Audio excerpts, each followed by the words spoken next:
ओम साई राम। शुरू करें ना। जी जी जी जी काका प्लीज। ओम साई राम। सच्चिदानंद सदगुरु साईनाथ महाराज की जय।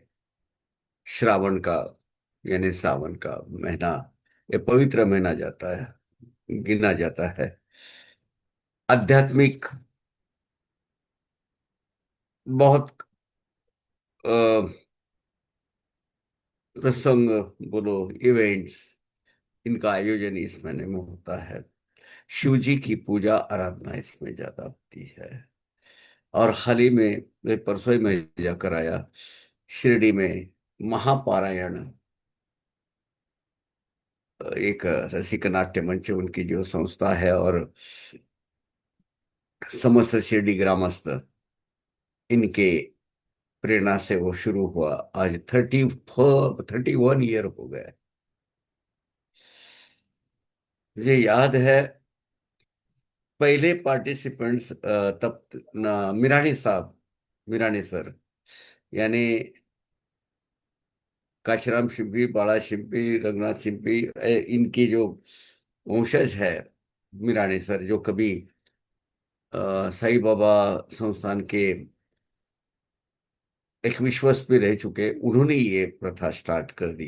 तो छोटे से इसमें आज वो वास्तु का नामो निशान भी नहीं है, लेकिन वो वास्तु में 22 लोग इसके पार्टिसिपेंट्स से आज 10,000 के ऊपर की तादाद में वहां लोग साई सच्चिदानंद का पारायण करते हैं। बहुत ही प्रसन्न होता है।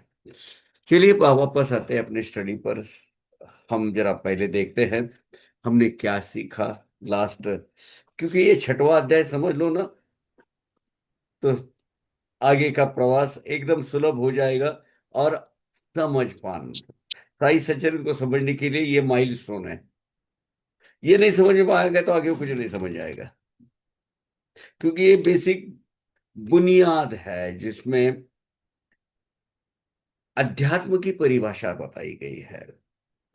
तो हमने देखा देह, देह के 4 प्रकार, कौन से? स्थूल देह, सूक्ष्म देह, कारण देह, महाकारण देह। और परमात्मा प्रगति के लिए देह की क्यों जरूरी है कि नहीं? और अष्टभाव देखे हमने।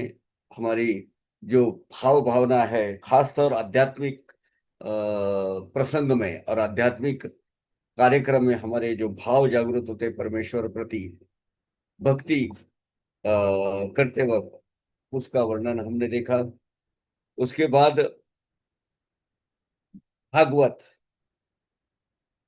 देवी भागवत, विष्णु भागवत, जो महर्षि व्यास जी ने लिखा। उद्धव गीत क्या है, उसका उसकी परिभाषा देखी हमने। फिर 4 पुरुषार्थ देखे हमने। धर्म, अर्थ, काम, मोक्ष। जो 3 है वो साधना स्वरूप है, चौथा साध्य करना है, वो भी देखा। और सबसे अहम बात हमने देखी कि भक्ति के माध्यम से भगवान को प्राप्त करने के लिए 4 मार्ग दिए हैं। एक कर्म मार्ग है, ज्ञान मार्ग है, योग मार्ग है, और भक्ति मार्ग है। अभी कर्म मार्ग, उसके हमने प्रकार देखे कि कितने टाइप के कर्म है। क्रियमान कर्म, प्रारब्ध, संचित कर्म, प्रारब्ध प्रारब्ध कर्म, उसकी परिभाषा हमने देखी। देन योग, ज्ञान देखा। ज्ञान भी कैसे प्राप्त होता है, एक लीनियर ज्ञान ना, और दूसरा अनुभूति जन्य ज्ञान बोल सकते हैं, या नॉन लीनियर ज्ञान ज्ञान बोल सकते हैं, है ना? उसमें भी परोक्ष ज्ञान, अपरोक्ष ज्ञान, वो भी हमने उसकी भी व्याख्या देखी। योग मार्ग, योग मार्ग क्या है, योग की प्रक्रिया हमने देखी। और उसमें अलग अलग टाइप, अष्टांग योग, धोती पोती खंड योग वगैरह जो भी है, वो भी हमने देखे। और बाद में सबसे सुलभ मार्ग जो हमारे गृहस्थाश्रमियों के लिए कलयुग में खासकर, वो है भक्ति मार्ग। और सबसे आसान मार्ग ये है। और ये भक्ति मार्ग में भी नवविधा भक्ति कैसी आती है, उसका डिटेल में वर्णन नहीं किया, लेकिन उसमें हमने एक देखा कि सकाम भक्ति और निष्काम भक्ति देखी। अब इसके आगे का प्रवास हम शुरू कर देते हैं। जैसे कि चंद्र भैया सुजय भैया ने अनाउंस किया था कि आज के रामनवमी उत्सव, लेकिन मुझे लगता है आज भी वो अगर कवर हो पाया तो बहुत अच्छी बात है, नहीं कवर हो गया तो माफ कीजिएगा, क्योंकि उसके पहले ये जान लेना बहुत जरूरी है। चलिए शुरू करते हैं। वो भी नंबर 16, बहुत ही अहम है, बहुत ही अहम। भक्ति बबूल बन की कांटों भरी राह। क्या? भक्ति ये बबूल का जो घना जंगल होता है कांटों भरा, ये कांटों भरी राह है, ये समझ लेना। इतना आसान नहीं है। उबड़ खाबड़ अति विकट, बहुत ऊंच नीच उसमें, गड्ढे बहुत है, ऊंचाई बहुत है, उतरना पड़ता है, चढ़ना पड़ता है, और बहुत ही कठिन है चलने के लिए। अति संकरी। अब ये संकरी क्यों है? क्योंकि हर एक जीवात्मा को अपनी राह खुद चलनी है। उसके जीवन में भक्ति का मार्ग उसे खुद चलना है। कोई उसे चलाने के लिए मजबूर नहीं कर सकता, या हाथ पकड़ कर चल नहीं सकता। हाँ, मार्गदर्शक, मार्ग दिखाने वाले बहुत मिलते हैं। उसमें हर एक मनुष्य के आयुष्य में दो चीज होती है। एक होते हैं गाइडिंग फोर्स, जो कभी कभी भगवान स्वयं सदगुरु के माध्यम से बन जाते हैं। और दूसरे, आपका संरक्षण करने वाले, हमेशा एक संरक्षण शक्ति, वो भी सदगुरु और भगवान ही आपको प्रोवाइड करते हैं। ये दो फोर्स हमेशा आपके साथ ही रहते हैं, आज भी हमारे साथ है। कौन से? एक दिशा दर्शक और वो दूसरा संरक्षक। अब इसीलिए भक्ति, आपने एक नोटिस किया होगा, नॉर्मल सब रोजमर्रा की जिंदगी हम जीते हैं, डेली रूटीन अपना करते हैं, तब हमें इतना कोई उथल पुथल नहीं लगती अपने जीवन में या जीवन क्रम में। जैसे ही आप भक्ति मार्ग में चलने के लिए कुछ कदम उठाओगे, फर्ज करो शिरडी निकलना है अपने आपको, और बाबा के दर्शन लेने संजीवन समाधि के, नाना तरह की संकटें आकर उसी दिन खड़े रहेगी।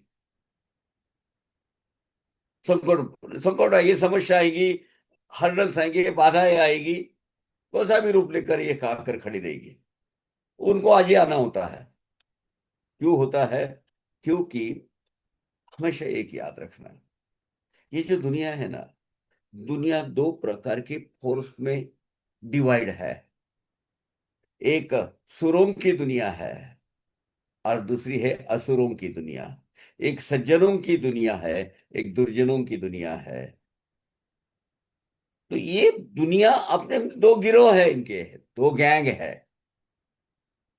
एक गैंग भक्ति मार्ग पर चलने के लिए आपको प्रोत्साहित करता है, तब दूसरा मार्ग जो है, उनकी गिरोह का एक आदमी कम होता है ना भाई, तो वो आपको नाना तरह की रुकावटें, नाना तरह की अड़चने पैदा कर देता है। जिस समय ये अड़चने आएगी, समझ लेना आप सही रास्ते पे चल रहे हो। यानी you are on right path.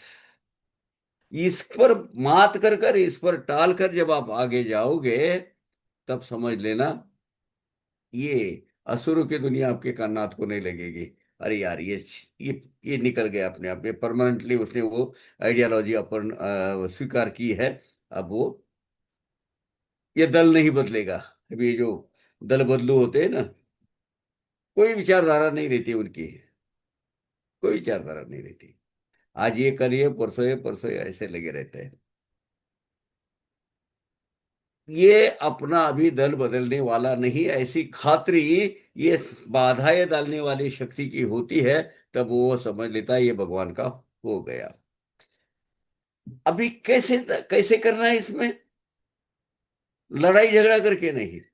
दूसरी वो भी वही कहती है, काटे टाल कर कदम बढ़ाए, यही एक सुलभ उपाय, तो ही निज धाम पाओगे निर्भय। हाँ, कटाक्षे कहती गुरु माँ यही।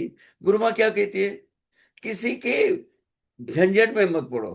कोई विरोधी शक्तियां सामने आती है, आपको आपके, मतलब वो खुद को अपने आध्यात्म मार्गी बोलेंगे, खुद को भक्ति मार्गी जताएंगे, लेकिन आपके दिमाग में दुविधा पैदा करेंगे, कंफ्यूज स्टेट पैदा करेंगे। ऐसे लोगों को टालते जाओ। मैं सही बोलूं, ऐसे लोगों को टालते गया। ना इनके नात को लगना है, ना इनकी दोस्ती अच्छी है, ना इनकी दुश्मनी अच्छी है, इनसे दूर रहो। ये षड्यंत्र साजिश करते हैं, दूर रहिए। दुरिया इनसे दुरिया बनाने में ही अपना हित है, इसीलिए कांटे टालकर कदम बढ़ाए। ये कांटे अपने मार्गों से निकलने वाले नहीं है, लेकिन उसको अपना अपना रास्ता खुद ढूंढे, तो ही आपका निज धाम यानी सर्वश्रेष्ठ सुख क्या है, उस पर आप कदम बढ़ाते जाएंगे। और ये बड़ी दिल से गुरु माँ ये कहती है कि नहीं, आपको मोक्ष तथा शाश्वत सुख की प्राप्ति करनी है, तो बड़े ममत्व से कहती है कि बेटा मत लाड करो ऐसे लोगों के। पहले तो उनको बोला है, वादावादी नहीं बरी नहीं नको कुणाची बरोबरी। वाद विवाद करना ही नहीं किसी के साथ, किसके किसकी बराबरी भी नहीं करना है, क्योंकि उसका अपना काट, अब उसका अपना एक रास्ता है, अपना एक रास्ता है। ये सबसे अहम बात, भक्ति के आगे, भक्ति मार्ग का एक्सटेंशन, कैसे कैसे अपने आगे भक्ति मार्ग पर चलना है, इसका मार्गदर्शन साई माँ हमें कर रही है। मन की बगिया का सिंचन जब भक्ति करे, मन की बगिया का सिंचन जब भक्ति करे, वैराग्य उपजे ज्ञान स्फुरे। अब वो ये वैराग्य जो है ना, इसकी परिभाषा समझ, वैराग्य यानी बस वो जो गेहुए कलर, भगवे कपड़े पहन लिया, हाथ में कमंडल लिया, जपमाला लिया, एक अगर जो पंथ आपने अपनाया है, वो पंथ का ले लिया सब झोला और चले, हम विरक्त हो गए, हम सबसे कोई, किसी से हमें लेना देना नहीं है, बस हम अलग है। ऐसे स्वामी बहुत मिलेंगे आपको। संसार मार्ग में रहकर भी विरक्ति कैसी प्राप्त करनी है, ये यहाँ कहती है। मन की बगिया का सिंचन जब भक्ति करे, वैराग्य उपजे, विरक्ति आ जाती है और ज्ञान भी आ जाता है। उसके लिए आपको संसार मार्ग छोड़ने की जरूरत नहीं है। प्रकृति ने आपको जो काम दिए हैं, देखिए मैं इसमें जरा थोड़ा सा विशेष ध्यान देना चाहूंगा। आगे देखते हैं, तो एक मुझे मनुष्य की निर्मित थी, उसके बाद हम देखते हैं इसकी। अभी ये नदी के आएगा एक चार पांच, वो भी के बाद ही बहुत जानना जरूरी है, अपने आत्मा का प्रवास। वो जो यात्रा करता है, वो कैसे करता है, ये अगर बारीकी से जान लो ना, तब आपका जीवन सुखकर हो जाता है। कैवल्य फले, कैवल्य यानी वैकुंठ, शाश्वत स्थान, निज विश्रांति स्थान, जहां से जन्म मरण के फेरे से मुक्ति मिल जाती है। चित सुख उभरे, चित सुख, आत्मानंद, ये उभर जाता है। और जन्म मरण टल जाए अचूक। जन्म मरण का फेरा अगर आपको टालना है, भैया जरूरी नहीं उसके लिए कि आपको क्रिया योग की दीक्षा ले लो, लेंगे जरूर है वो, मतलब जब वक्त आएगा तब जरूर देख है, एक जन्म में क्रिया योग की दीक्षा लेनी ही होती है। उस अवस्था पे, उन्मनी अवस्था पे है, तुरिया अवस्था जो बोलते हैं, वो धीरे धीरे अपने कदम उठा रहे हैं। कैसे? प्रकृति ने हमें जो कार्य काम, ये हमने खुद चयन किया है, बाद में हम देखेंगे उसका। भैया ये नहीं कि मेरे नसीब ऐसा क्यों, उसका नसीब ऐसा क्यों, इसका नसीब ऐसा नहीं, तुमने खुद चुना है तुम्हारा नसीब। वो कैसा चुना जाता है बाद में देखते हैं, पर इसमें ही लिखा हुआ है। तो मन रूपी बगिया में भक्ति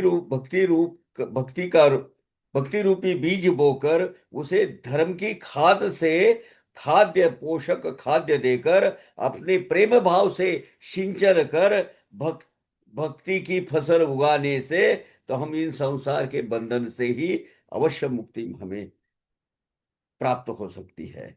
ऐसा करने से विरक्त होकर हमें शाश्वत ज्ञान की प्राप्ति होगी और परमानंद प्राप्त होकर मोक्ष सुख प्राप्त होगा और जन्म मरण का फेरा टल जाएगा। गुरु माँ कह रही है। अभी मूल परमात्मा कैसा है? परमात्मा की निर्मित कैसे हुई? हुई नहीं, परमात्मा स्वयं सिद्ध है। परमात्मा स्वयं भू है, स्वयं प्रकट हुआ है, और उसका विस्तार आगे देखेंगे अभी। मूल परमात्मा स्वयं सिद्ध, वही सचित सच्चिद आनंद विविध, उपाधि योग द्वारा हुआ प्रबुद्ध, प्रकट बोध भक्तार्थ, भक्त के ज्ञान वर्धन के लिए और भक्तों को परमात्मा का सही स्वरूप समझने के लिए वो स्वयं प्रकट हुआ है। बाकी, और वो भी कैसे हुआ है? प्रकृति के माध्यम से। हम बहुत डिटेल में देखेंगे इसको। स्वयं सिद्ध है, स्वयं प्रकट हुए हैं। हम हमारे साईनाथ भगवान के लिए कहते हैं ना क्या? अजन्मा, कोई जन्म नहीं लिया है। अजन्माद्यमेकम पर ब्रह्म साक्षात स्वयं संभवम, खुद प्रकट हुए हैं। भक्त में वातिथम, ये यही लिखा है, भक्त प्रकट भक्त बोध भक्तार्थ। और वो भक्तों की खातिर ही साईनाथ भगवान प्रकट हुए हैं। उपाधि योग द्वारा प्रबुद्ध, उपाधि, अब उपाधि का मतलब क्या होता है? किसी क्षेत्र, वस्तु, विभाग, प्रदेश, इसका विशेष ज्ञान देने वाला जो विशेष नाम है उसको स्पेशल नेम बोलते हैं। वो वस्तुओं को वो क्या करता है? मूल वस्तुओं का स्वरूप बताता है। ऐसे, यानी पहले वस्तु के बारे में विशेष जानकारी देने वाला जो नाम होता है वो विशेष नाम होता है, स्पेशल नेम होता है। उसका कोई स्वतंत्र अस्तित्व नहीं होता। मूल वस्तु है, उसका वो विशेष ज्ञान हमें देता है। जैसे बुद्धि है, बुद्धिमान है, ज्ञानी लोगों की उपाधि है। ज्ञान जिसके पास है उसके पास बुद्धि है। बुद्धि की वजह से ज्ञान नहीं आता। जिसके पास ज्ञान है उससे बुद्धि होती है। ये कान है, ये कान का ये जो ऊपर ऊपरी हिस्सा है, जब ये अंदर की कर्णेंद्रिय जो कर्ण अंदर जो सही है, उसका संरक्षण ये कान है। अब अगर कान ही नहीं, अंदर का जो ग्रहण शक्ति है या सुनने की शक्ति है वही है, इसका इसलिए इसको कान कहते हैं। एक्चुअली कान है क्या? ये कान, कान आते ही हमारे सामने क्या आता है? ये भाग आता है। लेकिन अंदर जो कर्णेंद्रिय है वो जो सुनते रहता है, वो है करके कान है। तो ये उपाधि हो गई है। पसीना आता है, अब पसीने की जो बूंद है, ये जो बूंद है किसकी उपाधि है? पसीने की उपाधि है। इसी हिसाब से इसी हिसाब से भगवान उपाधि युक्त। अब उपाधि यानी प्रकट होने की उसकी जो शक्ति, वो कैसी शक्ति है? वो तीन, भगवान के तीन गुण हैं। कौन से वाले? सत, चित, आनंद। सदगुण, चिदगुण और आनंद गुण, ये भगवान के, ये ऐश्वर्य गुण। माया के भी तीन गुण है, अभी हम देखेंगे।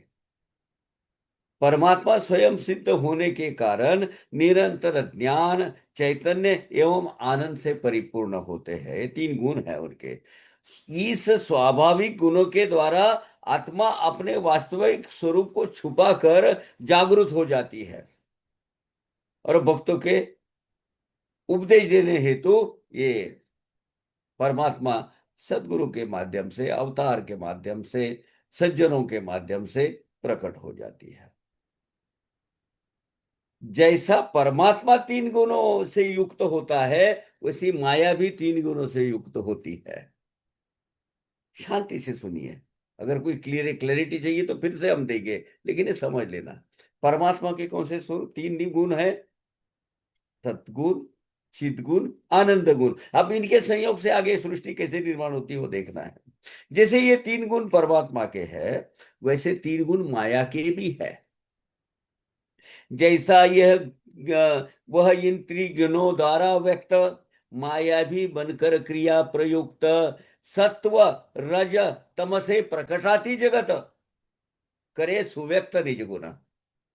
अब माया के कौन से गुण हैं? व्यक्त होने के, दृश्य स्वरूप होने के। प्रसवा बोलते हैं, प्रकृति को प्रसवा बोलते हैं। प्रकृति को तो बोलते हैं प्रकृति, प्रभु की कृति, प्रतिकृति, प्रसवा उसको बोलते हैं। प्रसवा यानी प्रजनन शक्ति उसमें है। वो कैसे कैसे व्यक्त होती है? तीन गुणों द्वारा। इसमें सत्व रज तम लिखा है, लेकिन एक्चुअली क्रम उसका अलग है। तम, रज और सत्व। तम रज सत्व और सच्चित आनंद। अब इससे आगे क्या आविष्कार होता है वो देख लीजिए। माया, माया का अर्थ क्या है? माँ, माँ यानी ना, नहीं, जो प्रत्यक्ष में है नहीं, आभासी जगत है वो। दिखता है लेकिन होता नहीं, लगता है अनुभूति करते लेकिन रहता नहीं। आश्रित शक्ति है ये माया खुद होकर कभी प्रकट नहीं हो सकती। उसको ब्रह्म के संयोग से ही प्रकट होता है, ब्रह्म की शक्ति से ही प्रकट होता है। इसलिए इसको आश्रित शक्ति बोलते हैं। ये आश्रित है, ये खुद खुद होके कुछ नहीं कर सकती। सीधा उदाहरण देता हूं। माया काज का रिप्रेजेंटेशन कौन करता है? नारी शक्ति। नारी शक्ति को सृजनशीलता दी है, वंश विस्तार करने की, प्रजनन शक्ति की शक्ति उनको दी है। ये माया शक्ति का स्वरूप है। इसलिए हम कभी कभी ताने ही देते हैं ना, ये मोह माया है ना मेरे जीवन में, ये माया है ना। बोलते हैं ना। सही है, लेकिन वो खुद होकर ही काम नहीं कर सकती। उसको नर यानी आध्यात्मिक भाषा में ब्रह्म, ब्रह्म और माया के सुयोग से ये प्रकट होती है। ओके। तो ये समझ लेना पहले कि ये स्वयं हूं कुछ काम नहीं कर सकती जब तक कि उसका संयोग ब्रह्म से नहीं होता। माया और ब्रह्म। अब जिस प्रकार ब्रह्मांड ब्रह्म सच्चित एवं आनंद गुणों से प्रकट होते हैं, यानी परमात्मा, उसी प्रकार माया सत्व रज तम इन गुणों से क्रियाशील बन जाती है। उसके अपने एक गुण है। अब इसमें भी दो शक्तियां हैं माया की। एक आवरण शक्ति है, जो कि अज्ञान अविद्या नाम का आवरण है। कि ये अपने सही स्वरूप का हमें पता ही नहीं होने देती। क्यों? क्योंकि उसका जो अपना सही स्वरूप है, उससे भटकाने का काम यह आवरण शक्ति करती है। यह आवरण कैसे करती है? तो आत्मा स्वरूप का विषय का भान न, आत्म स्वरूप, आत्म स्वरूप का भान का ये जो अपना अलर्टनेस है, या ये उसका जो ज्ञान है, वो नष्ट कर कर ब्रह्म से विलग होने का हम हो गए हैं ऐसा लगता है। हम अलग है, हम स्वयं वो है। हाँ, हम है, ये देह है यानी मैं हूं। जीव को जब ऐसा प्रतीत होने का होता होने लगता है, तब वो आवरण शक्ति काम करती है। इस शक्ति को मोह माया का आवरण कहते हैं, और ये अज्ञान है। दूसरी है विक्षेप शक्ति। विषय विक्षेप शक्ति से प्रकृति के प्रत्येक दृश्य स्वरूप में परमात्मा के ही दर्शन होते हैं। परमात्मा के दर्शन होने के लिए एक स्टेप्स होती है। भगवान ज्ञानेश्वर भगवान ने उसमें संत बोलते, मैं उनको भगवान मानता हूं नहीं, उनके यही एक ऐसे की क्रांति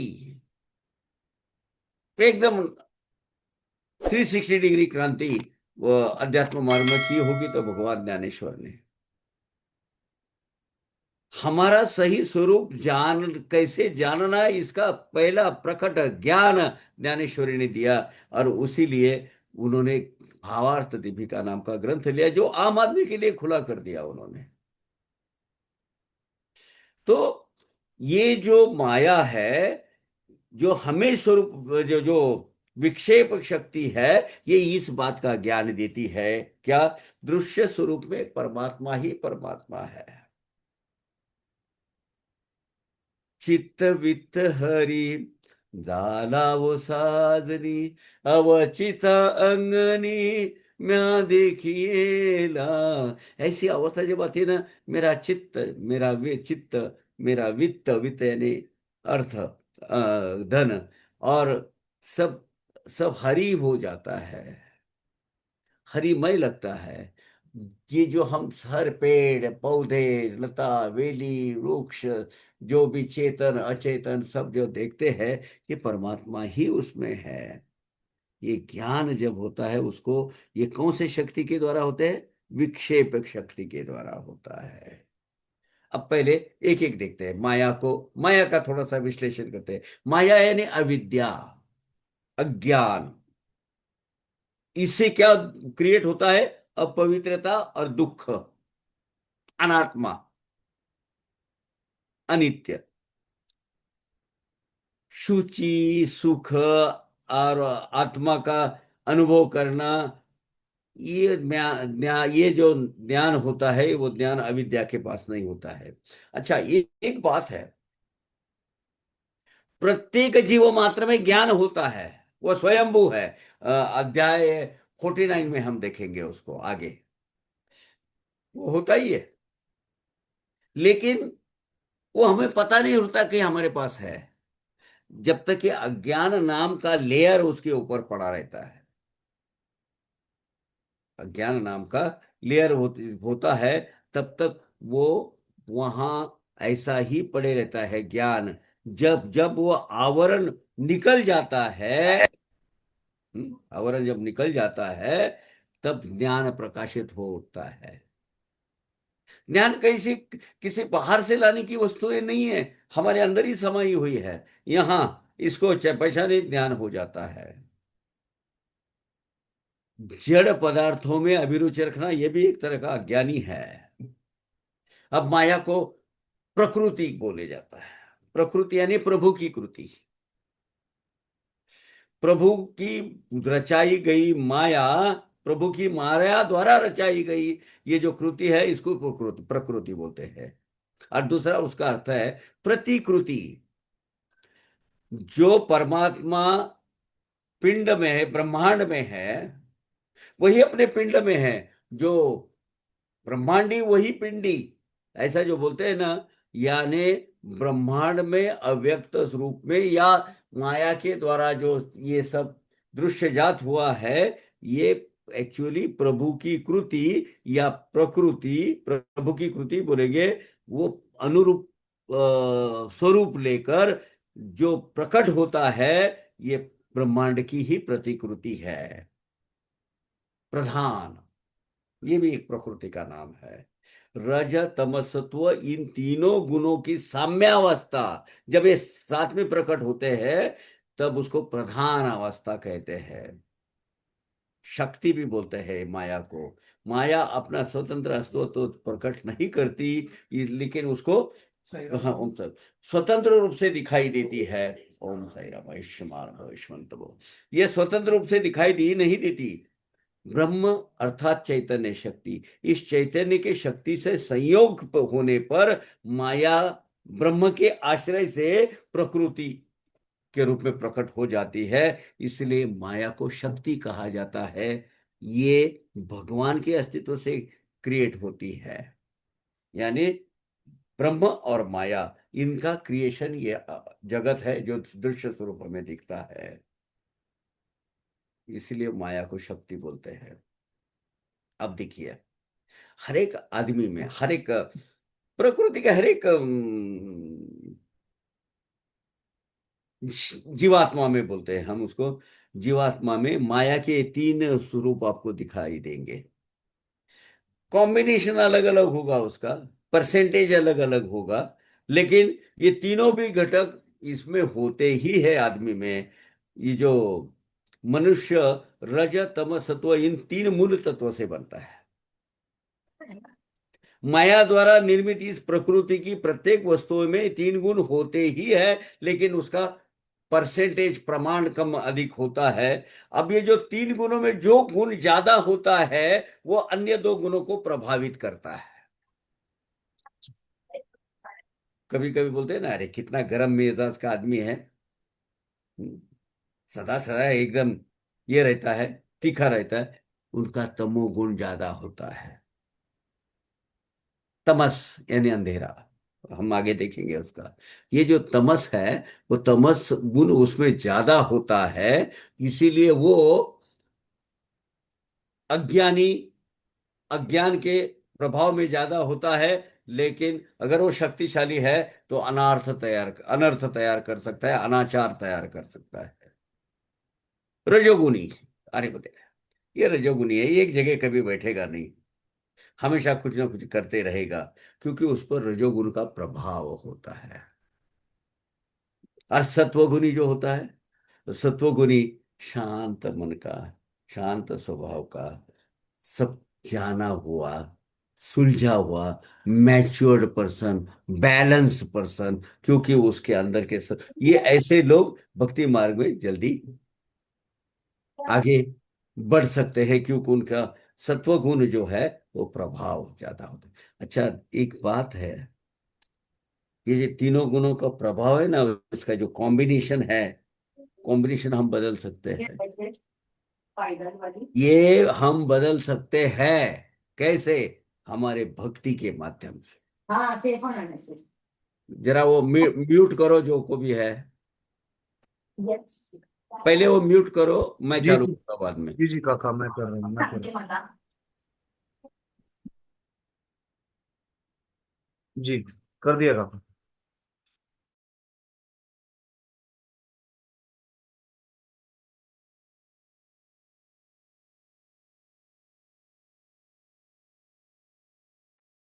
काका आप, आपका म्यूट हो गया है, आप प्लीज अनम्यूट कर लीजिए। हाँ, जी जी। जो माया के सत्व रजतम इन तीनों गुणों का मिश्रण से जो जगत निर्माण करने वाली, जो गुण क्षोभिणी यानी गुण का आविष्कार करने वाली, वो है माया। अब ये तीनों गुणों का वर्णन करते हैं हम। तीन गुण कौन से वो देखते हैं। पहले अच्छा गुण देखते हैं, चलो सत्व गुण देखते हैं। हालांकि देखना चाहिए तमस पहले। तमस यानी अंधार, अंधर, चलो तमस देखते हैं पहले। तमस यानी अज्ञान, अंधकार, यानी अविद्या। ये गुण माया की आवरण शक्ति से प्रकट होने वाला गुण है, यानी अज्ञान फैलाता है।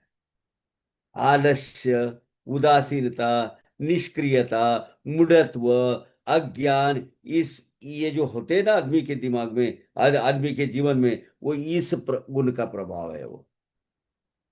ये अवरोधक शक्ति है, अभिव्यक्तियों के आड़े आने वाला है, गतिरोधक है, अज्ञान सूचक है।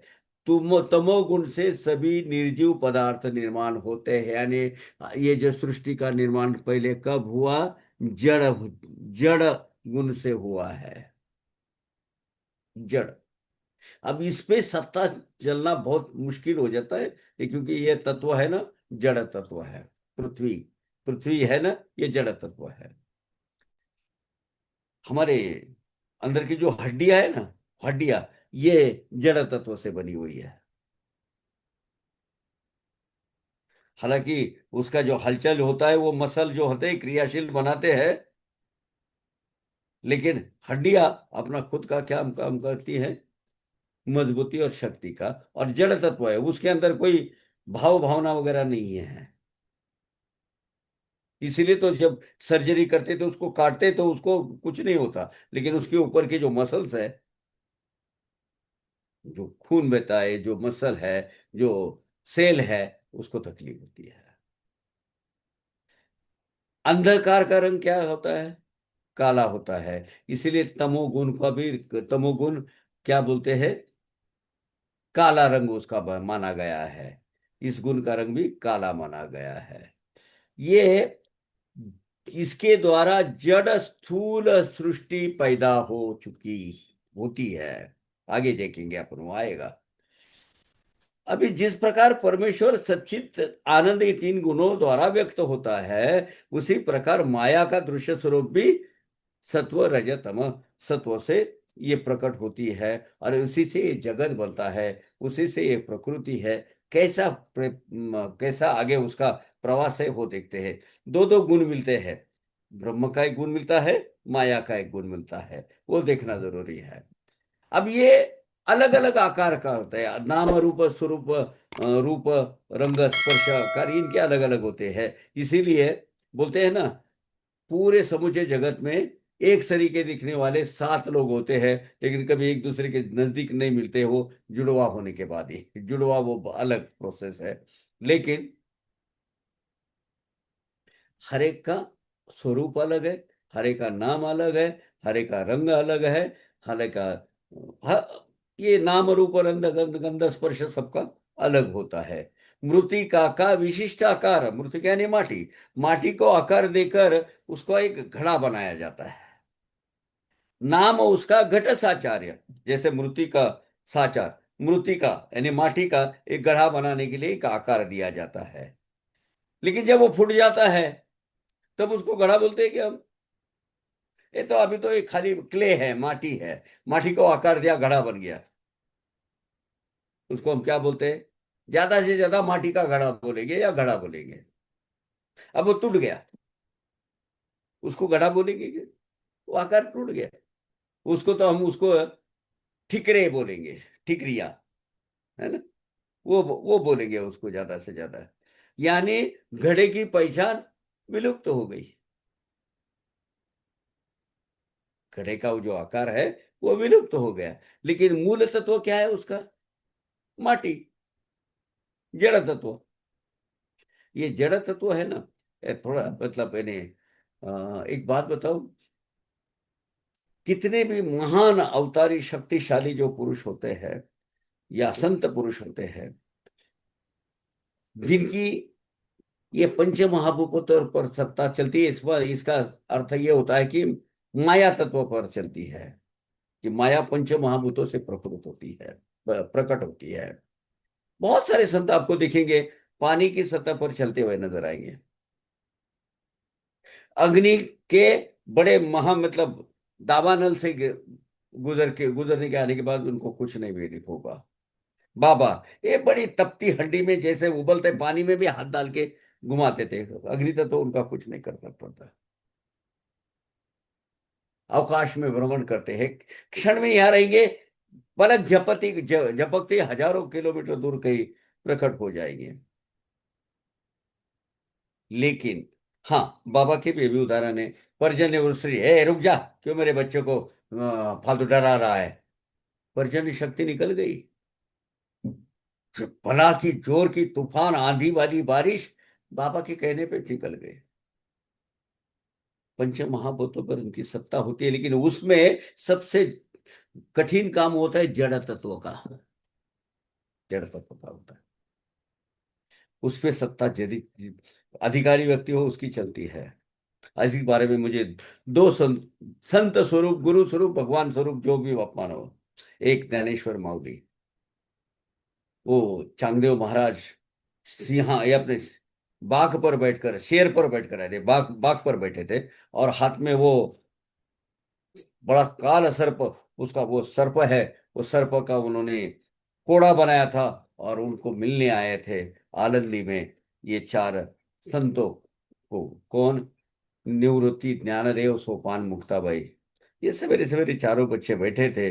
अब इतनी बड़ी महान हस्ती आ रही है, 1400 साल जिसने तपस्या की है, उसको ऐसा नहीं उसके स्वागत के लिए जाना चाहिए।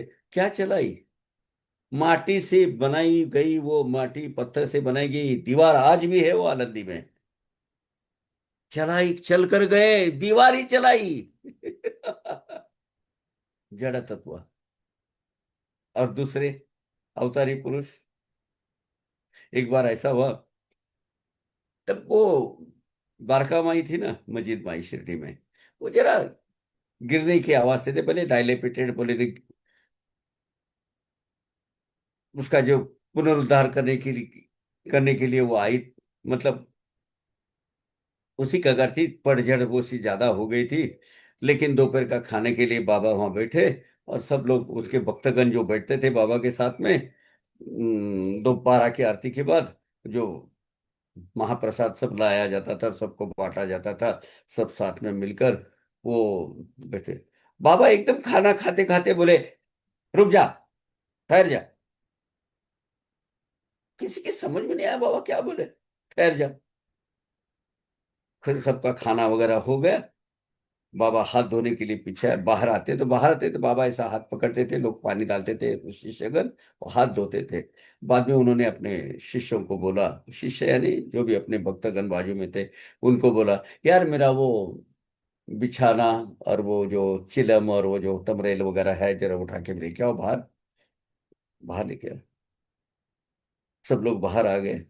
बाबा ने बोला, अब आ जा नीचे। हुआ यूं, जब वो खाना चल रहा था तब एक दीवार का कुछ हिस्सा वहां गिरने वाला था। बाबा ने बोला, रुक जा। खाना पीना हो गया, सब बाहर आए। बाबा ने बोला, अब आ जा नीचे। वो धार से वो एक बहुत बड़ा हिस्सा वो मस्जिद माई का गिर गया और वहां आ गया। भगवान साईनाथ की जड़ तत्वों पर जो शक्ति है वो यहां नजर आती है। अभी माया, जगत पूर्व, ये जो जगत है, सृष्टि है, उससे पहले ये माया थी किधर? अखिल जगत ये माया का ठाव, परस्पर में कार्य कारण भाव, माया ही प्रत्यक्ष सा अवयव, अवयव के साथ होकर उद्भूत हुई जगत रूप में। अब जगत की निर्मिति कैसी हुई ये देख लेना। बहुत अहम बात 6वें अध्याय में बताई है साईनाथ भगवान ने। कैसे? अभी ये प्रकट होने के पहले माया कहाँ थी? जगत पूर्व माया की स्थिति, देखने जाते दिखाई न देती, अदृश्य है, परमात्मा रूप में ही लीन रहती, परम अव्यक्त में समाहित। परमात्मा कैसा है? अव्यक्त है, निर्गुण निराकार है, कोई आकार नहीं है, नाम रूप रंगाकार कुछ नहीं है परमात्मा का। ये माया, ये ब्रह्मांड जब उसने प्रकट किया है, उसके पहले वो कहाँ थी? वो भगवान के अस्तित्व में ही थी, भगवान के अस्तित्व में अव्यक्त रूप में बैठी थी। अभी प्रकट कैसे हुई? अब वो व्यक्त होने की आज्ञा भगवान ने उसको दी। ऐसा बोलते हैं कि महाविष्णु भगवान के एक श्वास से एक ब्रह्मांड की निर्मित होती है, और एक उच्छ्वास से एक ब्रह्मांड लय हो जाता है, क्षिति हो जाती है उसकी। अब ये जैसे एक श्वास चलता है, जैसे उसको बोलो, माया को आज्ञा होती है कि अब ये ब्रह्मांड की निर्मित, इसीलिए तो अनंत कोटि ब्रह्मांड का नायक बोलते हैं ना उनको। व्यक्त होते ही परमात्मा रूप, अव्यक्त तब भी परमात्मा रूप। इस प्रकार ये माया परमात्मा रूप है। ये जो भी हम आप बैठे, पेड़ पौधे, पत्थर, मंदिर, दीवार वगैरह, सब क्या है? माया के ही रूप है। अभेद रूप परमात्मा में, परमात्मा का ही एक रूप है। तो इसीलिए क्या बोले मालूम है, सब जगह वही दिखना चाहिए। ज्ञानेश्वर मौर्य का बहुत अच्छा एक अभंग है, उसमें लिखा है, उसमें ये लिख, सब जब ये सब सब मैं कहाँ देख रहा हूँ? वही देख रहा हूँ, वही स्वरूप में, जिधर मैं देख रहा हूँ उधर मुझे भगवान ही नजर आते हैं। नाना साहब निमोनकर की ये अवस्था हो गई थी आखिरी के में। अपने धर्मपति को भी, आप भी साई हो, सब जगह उनको साई साई साई नजर आते थे। और आखिरी में साई नाम लेते ही उनको सदगति मिली। अंते मति सागति, उनको फिर से भी जन्म मरण के फेरे से नाना साहब निमोनकर निकल गए आगे। अभी अभी प्रकट कैसी हुई उसकी प्रोसेस इसमें बताई है। शायद इसी में आज का ये निकल जाएगा थोड़ा सा।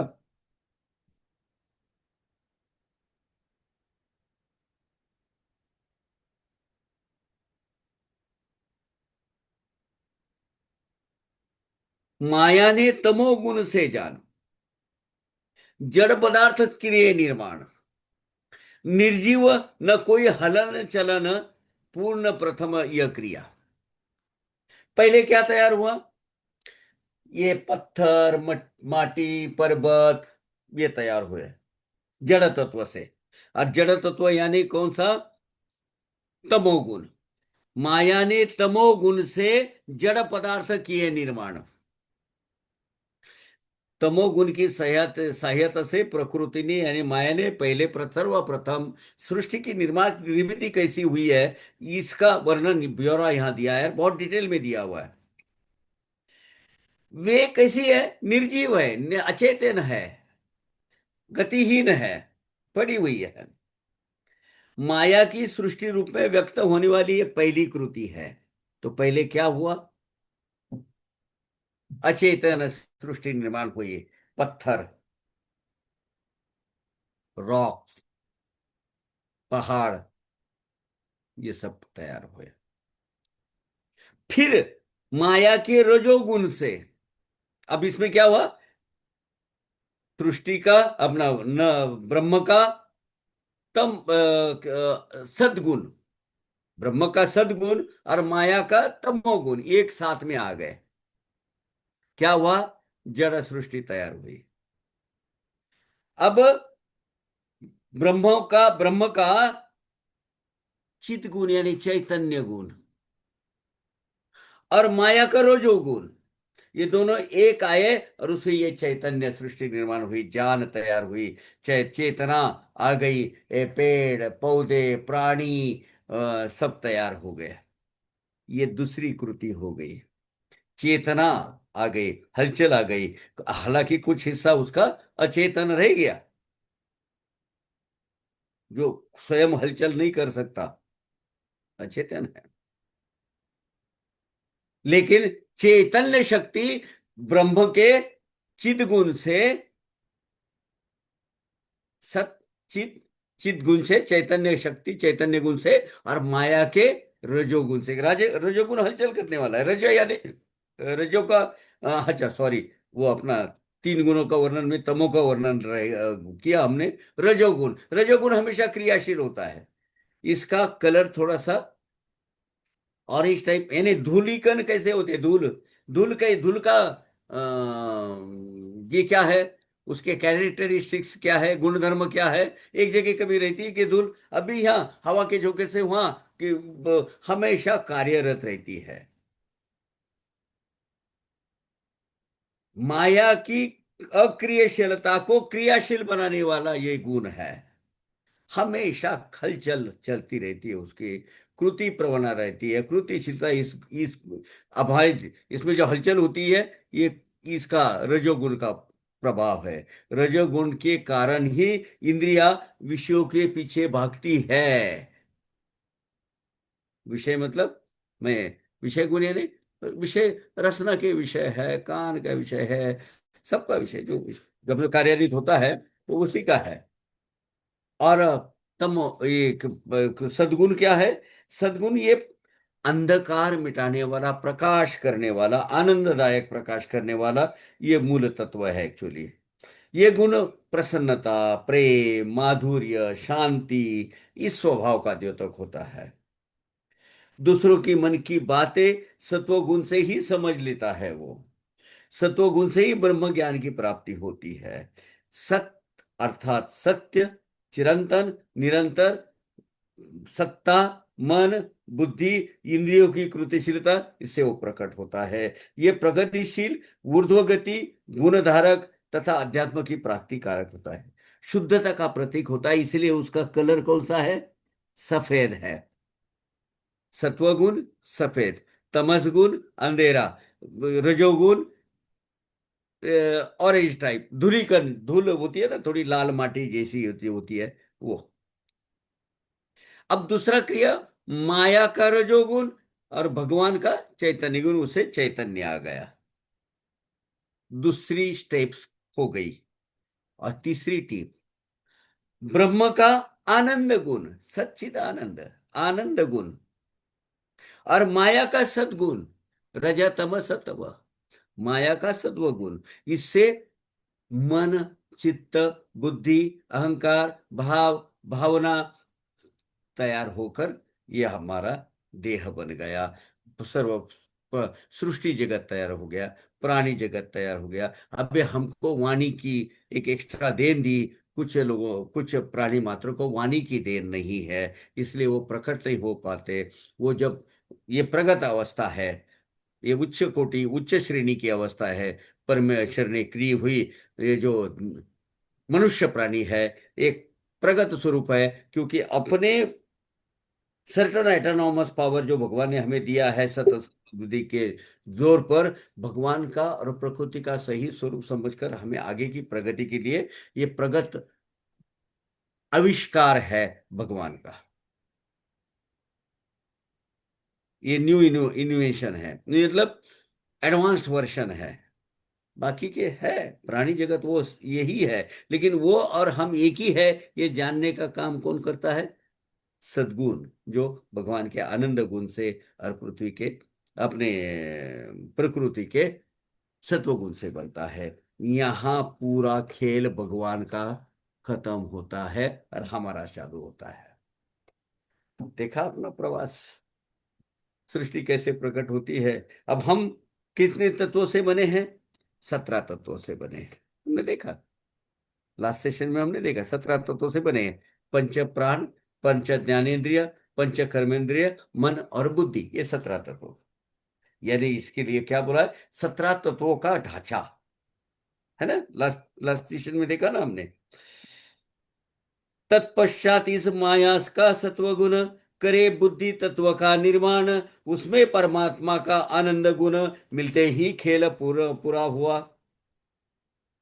एवं माया महाविकारी, क्रिया उपाधि जब तक न स्वीकारी, पूर्वोक्त पदार्थ प्रकट न करी, अव्यक्त रहते त्रिगुण तब तक। इसलिए माया जब अव्यक्त होती है, वो परमेश्वर की में ही विलीन हो जाती है। यानी यह हम किससे बने हैं? प्रकृति से बने हुए हैं। हम व्यक्त कैसे हुए हैं?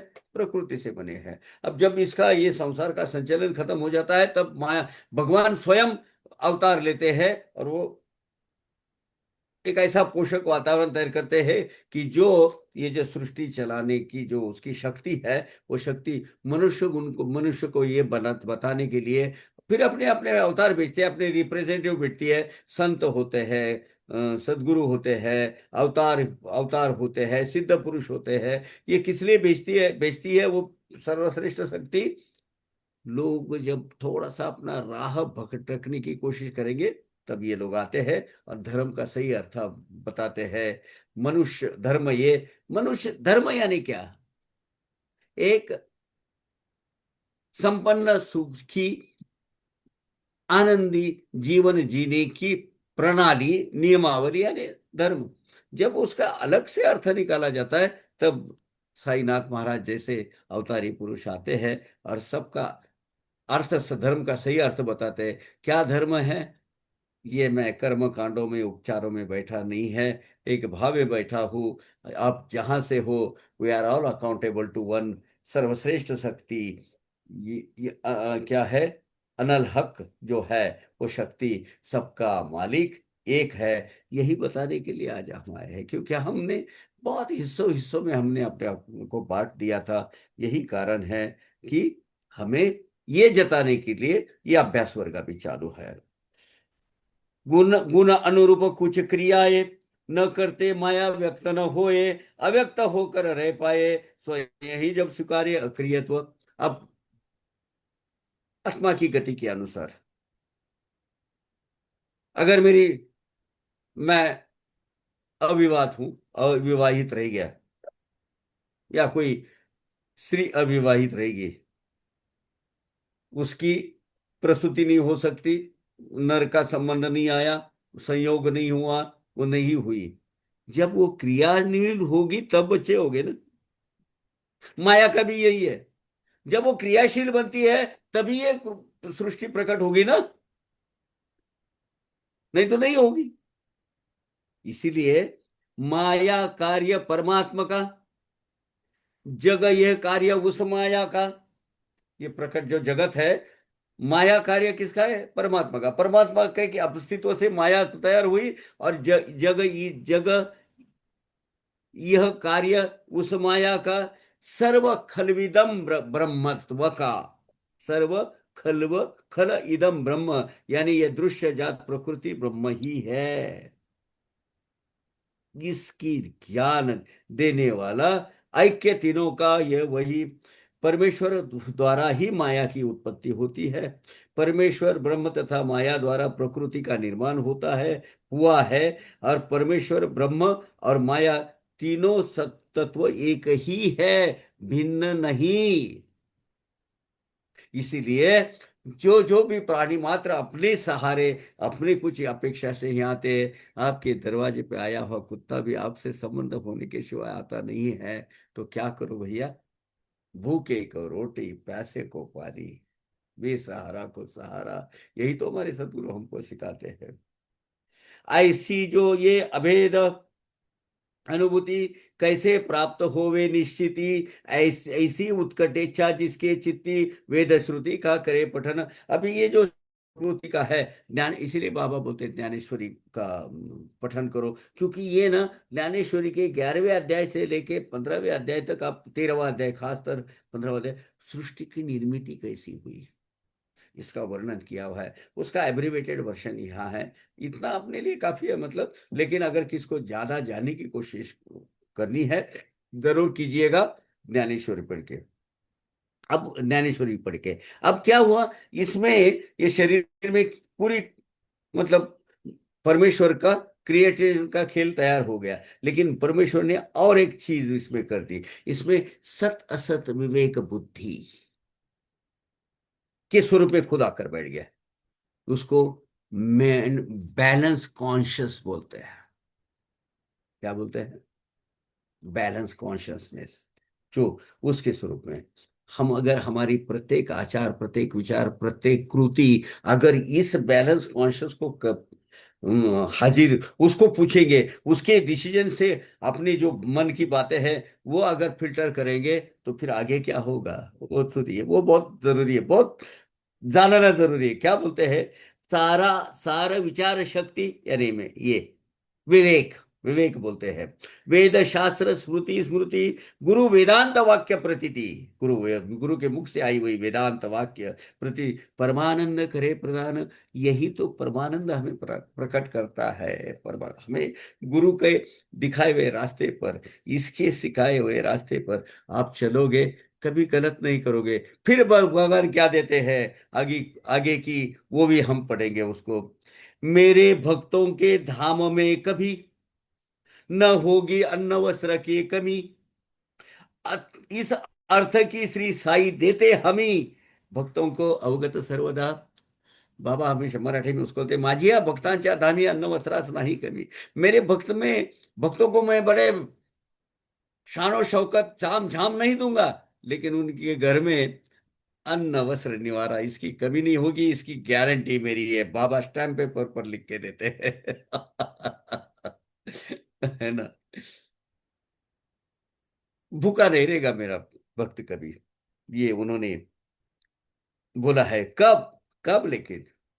मुझे अनन्य भाव से भजना, नित्य अभियुक्त मन से सेवा करना, उनके योगक्षेम चलाना, जानू है मेरा ब्रीद। ये मेरा कर्तव्य है, बाबा कहते हैं।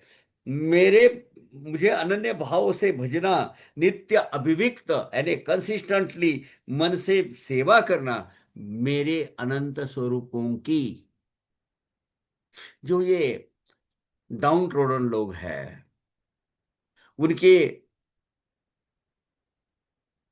प्रारब्ध भोगों की वजह से जो आप सफरिंग हो रही है, जो सफर होते जा रहे हैं, वो उनकी सेवा करना, इन्हें प्रत्यक्ष साई की सेवा करना। और फिर सब साई क्या बोलते हैं, मुझे अनन्य भाव से जो बचता है, नित्याभियुक्त नित्य अभियुक्त होकर मेरी सेवा करता है, उनके घर चलाना, वो उनका योगक्षेम चलाना, ये मेरा कर्तव्य है, ये मेरा ब्रीद है। इसका ओरिजिनल किधर है, जो हम लास्ट में उसमें सिर्फ उसका जिक्र किए थे। अनन्याश्चिंत चिंतयन्तो मां ये जना पर्युपासते तेषाम नित्य अभियुक्तानाम योगक्षेम वहाम्यहम्। यानी अनन्य चिंतन करते हैं जो मेरा, ऐसे भक्तगण लोग भली उपासना करते हैं, उन भक्तों का नित्य भक्ति, मेरी भक्ति में जो रहते हैं, ऐसे योगक्षेम यानी अप्राप्त को प्राप्त करना तथा प्राप्त की रक्षा करना, यह मैं ही करता हूं, वहां में यानी वहन करता हूं, ये मेरा ही काम होता है। भगवत गीता का ये वचन है। यही भगवत गीता वचन कहते, साई मानो प्रमाण, अन्न वस्त्र न पड़े कभी कम, मत गवाओ प्राण सेतु। कोई आत्महत्या करने की जरूरत नहीं है, अपना प्राण को क्लेश करने की जरूरत नहीं, कष्ट करने की जरूरत नहीं। इसका मतलब ये नहीं कि बाबा ने तो बोला है मैं साई साई साई बोलूंगा और करूंगा, नहीं, ये तो बाबा ने बोला है। लेकिन देह प्रकृति ने देना है, खाना आपका रखा है भाई, लेकिन खोजना आपको है, उसके उसके लिए आपको कष्ट करना आपका काम है। इसीलिए तो माया ने रजत तम सत्व गुण दिए है। और आप भूखे नहीं मरोगे, इसकी योजना परमात्मा ने पहले से बना के रखी है, लेकिन आपका खाना आपको ढूंढना है, वो ढूंढ के लाना है, वो ढूंढ के लाना है। उसके लिए प्रयत्न करने, कष्ट करने, क्या करना है, उसके लिए सेवा करनी है। जो भी आप नौकरी करते हो या जो अर्थार्जन के लिए जो भी व्यवसाय करते हो, वो आपका सेवा भाव से होनी चाहिए। फिर आपका घर चलाना भगवान का काम है। मुझे लगता है आज हम यहाँ जी जी जी। और कुछ 5-10 मिनट ले लो, या ठीक अभी था रुको, क्योंकि ये लैंड पॉइंट है, लैंडिंग पॉइंट है, यहाँ तक जी रुक जी, जाते हैं। ठीक है पापा अब प्लीज। इसमें, हाँ, इसमें थोड़ा सा एक 5 मिनट लूंगा मैं, इसलिए लूंगा। अभी ये प्रवास हुआ, ये एक जन्म का प्रवास बताया आपने। अब आध्यात्मिक मार्ग में कैसे चलना है, हमारे सदगुरु ने बताया, वो बेसिक तत्वों पर चलना। हमारा आत्मा का प्रवास कैसा होता है, शरीर का प्रवास तो बताया, पंच महाभूत आते हैं, अपना अपना हिस्सा लेके जाते हैं। पहले तो प्राण वायु निकल जाता है वायु के रूप से, फिर ये अपना जड़ तत्व, अपना आखिरी में जड़ तत्व आता है, फिर अग्नि तत्व लेके जाता है, अपना जल तत्व, पहले तो आदमी इसके वो वायु तत्व के बाद जल तत्व आता है। जल तत्व जैसे वो बॉडी डेड बॉडी हो जाती है, अपनी जो देह देह डेड बॉडी हो जाता है, पहले वो शुष्क बन जाता है,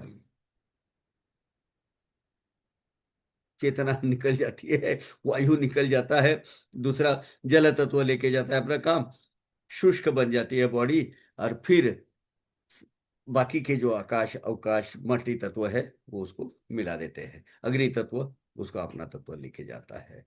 अब उसके आगे वो आत्मा का क्या होता है, ये जो आत्मा है, 5 मिनट इसमें सुजय भैया आपकी परमिशन हो तो बताऊं, एक 5 मिनट करो, ठीक है। चंद्र भैया आपकी परमिशन लेता हूँ, ये और मैन कंपेरर। तो जी जी हाँ, काका तो प्लीज। ये क्या होता है, अपने पास अपने चार कॉन्शियस होते हैं, जो जिसे भगवान यहाँ बैठा है ना, चार कॉन्शियस है। ये कॉन्शियस हमें अगर इसका सुनते चलेंगे, तो आदमी ने आदमी जैसा आदमी के साथ बर्ताव करना, यानी अध्यात्म, जो इस मार्ग पर चलेगा, तब जब जीवन के अंत में जब आपका आगे का प्रवास शुरू हो जाता है, आध्यात्मिक प्रवास शुरू होता है, उस वक्त वो जो स्पिरिचुअल जर्नी बोलते हैं उसको, स्पिरिचुअल जर्नी जो होती है, वो सब अपने अंदर के सब कॉन्शियस को, अभी ये कॉन्शियस है, मेंटल कॉन्शियस है, हम हमारी जिंदगी जीते। ये कॉन्शियस से सब कॉन्शियस में जितनी भी आपका इस कर्मों का लेखा जोखा है, उसमें मेमोराइज होता है, एवरी डे होता है अपने सब कॉन्शियस लेवल पे। वो सब कॉन्शियस आगे चले जाता है, और स्पिरिचुअल कॉन्शियस के स्पिरिचुअल मार्ग से वो जाता है सुपर कॉन्शियस के बाद पास। सुपर कॉन्शियस यानी सर्वश्रेष्ठ आत्मा परमेश्वर, परमात्मा परमेश्वर। वो परमात्मा परमेश्वर कुछ नहीं करता भाई। परमात्मा पर किसी का अच्छा भी नहीं करता, किसी का बुरा भी नहीं करता। वो सब तुमने जो किया ना, वो तुम्हारा लीजर खोलता है। क्या नाम तुम्हारा? पवार काका था ना, ये जन्मावगी का, अच्छा है, वो ले लो, ये तुम्हारा लीजर। ये काम अच्छे किए हैं, ये काम बुरे किए हैं, ये पकड़ लो, तुम तुम्हारा देखो। रख देता है आपके पास का आपका प्रवास। और उस वक्त आपकी कनेक्टिविटी, आपके सबकॉन्शियस की कनेक्टिविटी सुपर कॉन्शियस के साथ होती है। और आपने क्या किया है आपका पता आपको चल जाता है, और आप पछतावा करते हो उसके ऊपर।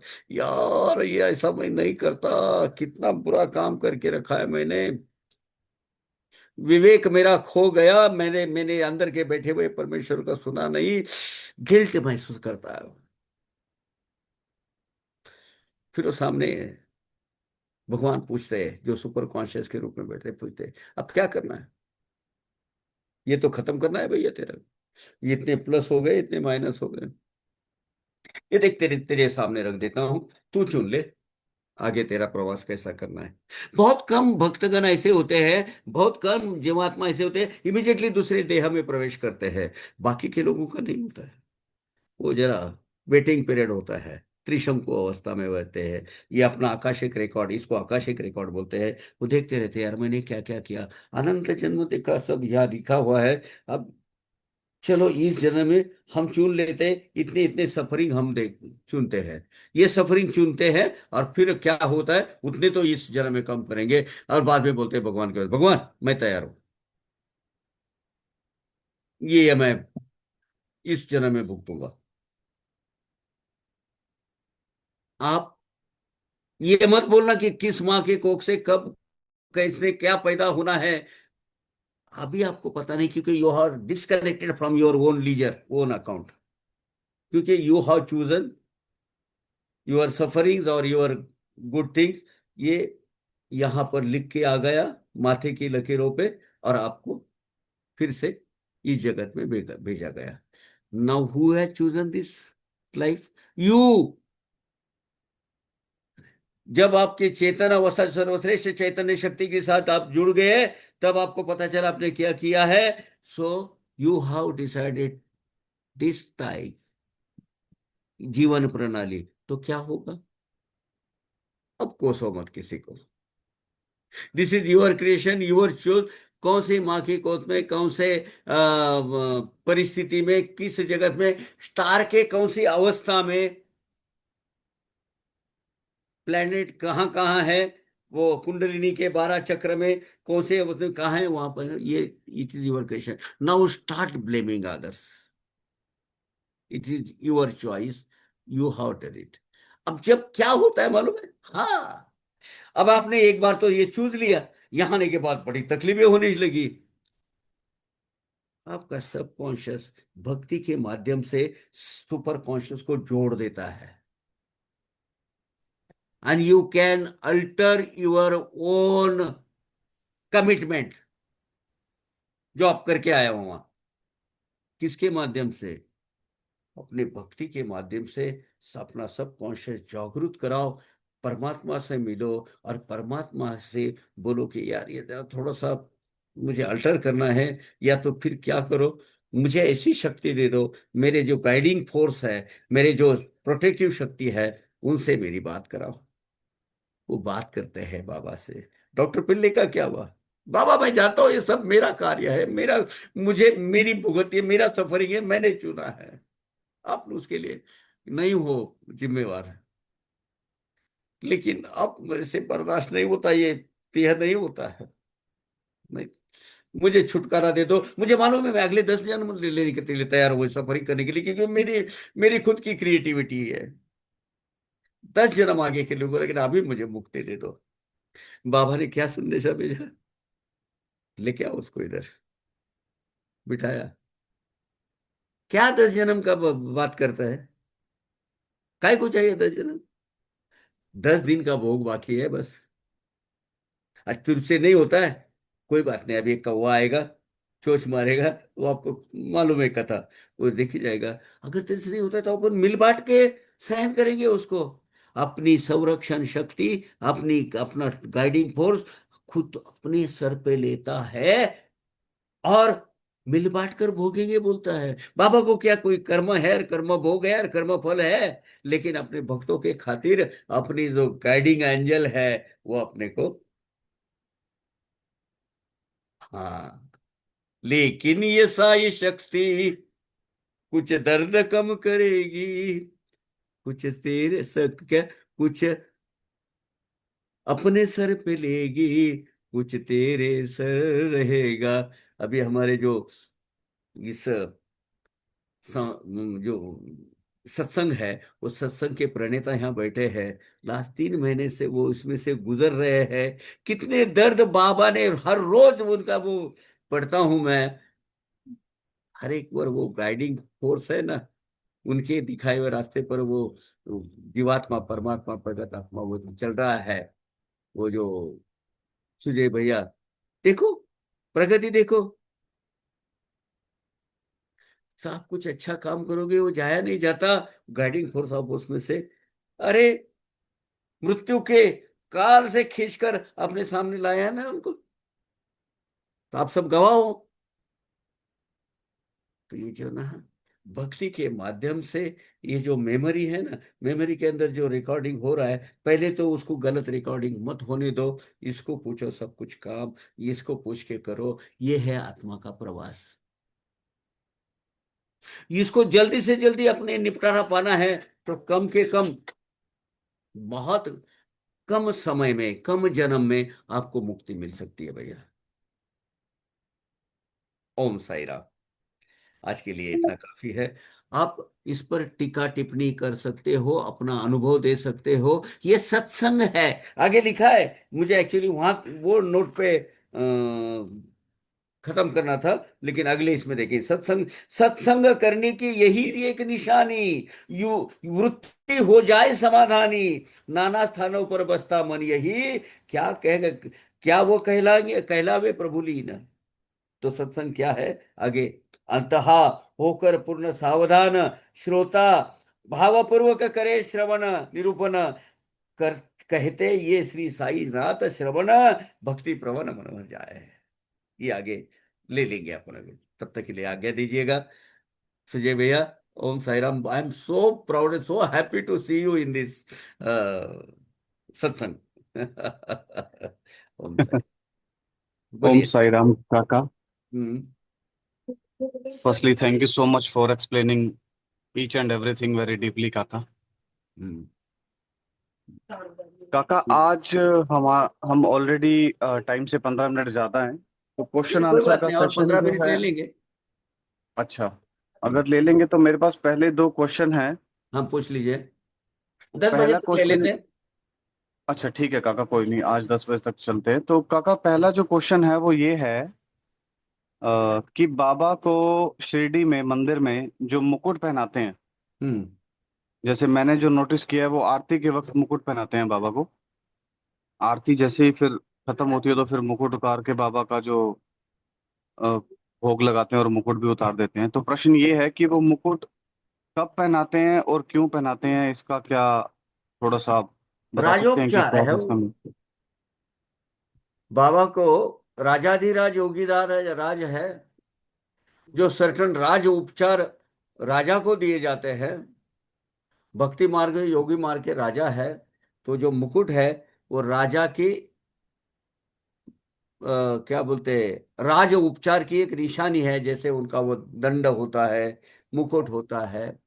तो सर, इसमें कोई स्पेशल ऐसी मीनिंग या मान्यता नहीं है, लेकिन भगवान को राजा मानकर, सर्वश्रेष्ठ मानकर उनकी जो पूजा की जाती है, राज उपचार बोलते हैं उसको, जब करते हैं तब वो मुकुट चढ़ाते हैं, मुकुट रख देते हैं। ओके, ओके, काका।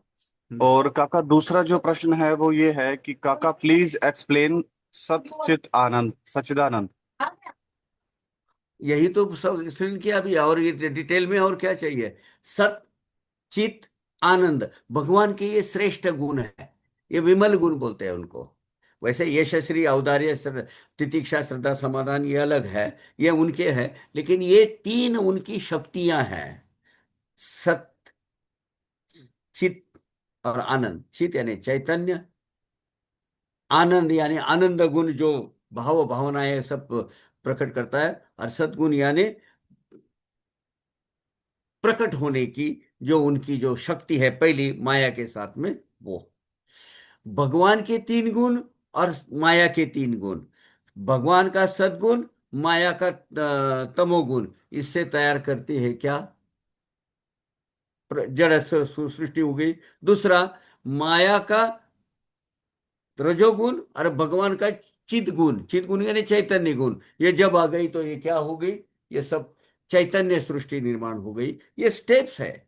और भगवान का आनंद गुण और माया का सत्व गुण, इससे क्या हुआ? ये भाव भावनाएं, ये जो फीलिंग्स, ये शक बुद्धि, मन, ये इसकी तैयारी हुई, और ये प्राणी जगत पूरा हुआ। और उसके साथ जगत पूरा हुआ, उसके साथ में कर्म भोग लग गए, हमारे अकाउंट खुले गए, सबके लीजर खुले गए। इसका ये पहला।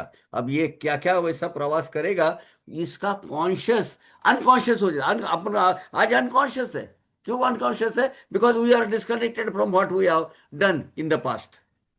जो भगवान का जो पर्सनल लीजर है अपना, वो उसको आकाशिक रिकॉर्ड बोलते हैं। वो आकाशिक रिकॉर्ड हमें एक्सेस ही नहीं है। कुछ कुछ लोग होते हैं जिनको अपने सब कॉन्शियस के माध्यम से वो आकाशिक रिकॉर्ड से एक्सेस होता है। गए जन्म में मैं कौन था, अगले जन्म में मैं कौन होने वाला हूँ, मेरा पास्ट क्या है, मेरा फ्यूचर क्या है, अब मुझे क्या करना है, ये प्रगत आत्माएं होती है। लेकिन भक्ति के बल पर वो कनेक्टिविटी करनी, हमें तो वही करना है ना, भगवान के 5G के नेटवर्क में आना है। यही तो सब सत्संग की महत्व मत ये है। तो सच्चित आनंद ये भगवान के श्रेष्ठ गुण है। ये तीन दोनों के कॉम्बिनेशन से, दोनों के संयोग से सृष्टि का निर्माण हुआ है। और कुछ चाहिए आपको एक्सप्लेनेशन? नहीं काका, I think this is sufficient. और बहुत अच्छे से आपने एक्सप्लेन किया। काका, एक प्रश्न जो आया है वो यह है कि ओम साई राम काका, हम्म। यदि कोई हमसे लगातार चालाकी कर रहा हो, लगातार झूठ पे झूठ बोलते जा रहा हो कई सालों से, तो हमें उन लगातार झूठ पे झूठ बोलते जा रहे हैं कई सालों से, तो हम्म। हमें उन रिश्तों को लेकर क्या करें? क्या उन रिश्तों को त्याग दें? क्योंकि काका, हमने अपने कानों से बहुत सी बातें सुनी हैं। क्या हम कुछ कठोर निर्णय ले सकते हैं? और बाबा ने भी कहा है कि दुराचारी और पापियों की प्रति कठोरता से पेश हो, और दुराचारी और पापियों को कैसे पहचाने यह भी बताएं। यह क्वेश्चन है रिक्की जी का। ये बहुत अच्छा क्वेश्चन पूछा है। और इसका, ये जो आप बोल रहे हैं ना, बाबा ने कहा है कि पापियों के प्रति कठोरता से पेश आओ, पेश हो, ये आपका काम नहीं है, ये बाबा का काम है, ये प्रकृति का काम है। आपको अपना रास्ता खुद अलग बनाना है। अपना रास्ता अलग बनाना है मतलब क्या? ऐसे लोगों को टालते जाओ। लेकिन अगर प्रकृति ने आपको कर्तव्य के प्रति, कर्तव्य भावना के प्रति, जैसे आपका लड़का आपसे बहुत बदसलूकी कर रहा है, नालायकी कर रहा है, षड्यंत्र कर रहा है, साजिश कर रहा है, अपना खुद का बच्चा होकर अपने आप को वहां से दूर हटाओ। लेकिन अगर वो तकलीफ में है, इनडायरेक्टली, उससे कोई संपर्क न करते हुए, उसको अपना जो योगदान है किया करो। अपना अपना धर्म नहीं छोड़ना है। सत असत विवेक बुद्धि से आपके प्रति उसका जो कर्तव्य बनता है वो कर्तव्य भावना करो, दूर हो जाओ। आपके साथ अगर आप उसको अवॉइड नहीं कर सकते, एक ही घर में रहते हो, ये करते हो, निमित्त मात्र उसकी भौतिक आपूर्ति की, संसाधनों की आपूर्ति आपकी जिम्मे है। संसाधनों की आपूर्ति करो, दूर रहो उससे। इसीलिए क्या बोलो, अपना रास्ता, भक्ति ये बबुल बन की बाट, बहुत उबड़ खाबड़ अति विकट, उससे अपना रास्ता निकालो। ये जो आप कह रहे हैं ना, क्या हम कुछ कठोर निर्णय ले सकते हैं। और बाबा ने भी कहा कि दुराचारी और पापियों से प्रति कठोरता से पेश हो। कहाँ कहा बाबा ने? कौन सी मूवी में, कौन से वाक्य में? बाबा कहते हैं हम एक बार देखेंगे, 10 बार सोचेंगे। शिशुपाल 99, उनको बोले थे सुधर जा। कृष्ण भगवान हमेशा बोलते सुधर जा। 99 वक्त हो गए, 100 वक्त वक्त भी बोला देख, 99 एक, 99 दो, जब 99 100 हो गया, भगवान माफ करने को बोलता है, उसको सुधरने के चांस देता है। नहीं है तो फिर ऐसे लट लगाते हैं। यार बाबा की तो लट ऐसी है बेटा, आवाज नहीं है उसको, लेकिन ऐसी लगती है ना कि फिर अपाहिज करके रख देती है। बाबा, लेकिन उसको मौका दो। बाबा पे छोड़ो, बाबा इसको सद्बुद्धि दो। लेकिन आप नहीं, ये कठोरता से पेश आने से क्या होगा मालूम है? आप अपनी फाइल और खोल दोगे, और 2 जन्म बढ़ा दोगे ये उसके प्रति जो मिसबिहेवियर, गलत बर्ताव करने के लिए। ये करो बेटा, ये अपना अधिकार नहीं है। बाबा पर छोड़ दो, अपने इष्ट देवता पर छोड़ दो। पता है कि बहुत लोग आप कानों से सुनेंगे, छोड़ दो। अरे ये जो मिनिस्टर लोग होते हैं, दिन में 50, अभी नरेंद्र मोदी जी का देखिए, कितना शीत प्रज्ञ आदमी है। कितने लोग हजारों गालियां देते हैं, वो कोसते हैं, ताना देते हैं, नाचते ये करते हैं, वो शांत रहते हैं। अगर हर एक आदमी को वो रिएक्ट करते जाएंगे ना बेटा, इसने ये कहा, उसने वो कहा, उसने कहा, वो ये देश को क्या चलाएंगे? और आप अपनी घर गृहस्थी का चलाएंगे? नहीं चला पाओगे। अपना रास्ता अलग कर लो। मैंने मेरे जीवन में ऐसा ही किया है। जो प्रकृति के बल पर हमें त्रास देने की कोशिश कर रहा है, धीरे धीरे धीरे उससे डिविएट हो जाओ, अपना रास्ता ढूंढ लो। हाँ, लेकिन प्रकृति के माध्यम से, जैसे अपने कुछ आपके पास है, आपकी देने की क्षमता है, और वो तकलीफ में है, मालूम है क्या होता है ये प्रकृति में? दो सगे कट्टर दुश्मन सगे भाई करके आ जाएंगे, या पति पत्नी करके आ जाएंगे, या दो बहनें करके आ जाएगी, या भाई बहन करके आ जाएंगे। कोर्ट तक खींचेंगे, एक दूसरे की मारामारी करेंगे, लठ लठ करेंगे। किसका कारण है ये? कि कुछ बचा है एक दूसरे के लिए आदान प्रदान करने की, एक दूसरे के प्रति की फाइलें क्लोज करने का कुछ बचा है। ये परिणाम स्वरूप आपको भुगतना पड़ रहा है, ये समझ। I think I answered your question. Thank you. Thank you काका। हम्म। काका नेक्स्ट क्वेश्चन है, हम 2 क्वेश्चन और लेंगे, ले लो, 5 मिनट है। कोई 10 बजे तक ले लो। हाँ जी। फर्स्ट क्वेश्चन जो है वो सूर्य कला जी का है, how to rectify our past sins. भोग, कर्म के भोग, भोग के पास्ट।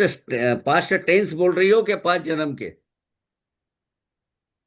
इस जन्म के पास्ट की बात कर रही हो कि गए अनंत जन्म के पास्ट की बात कर रही हो?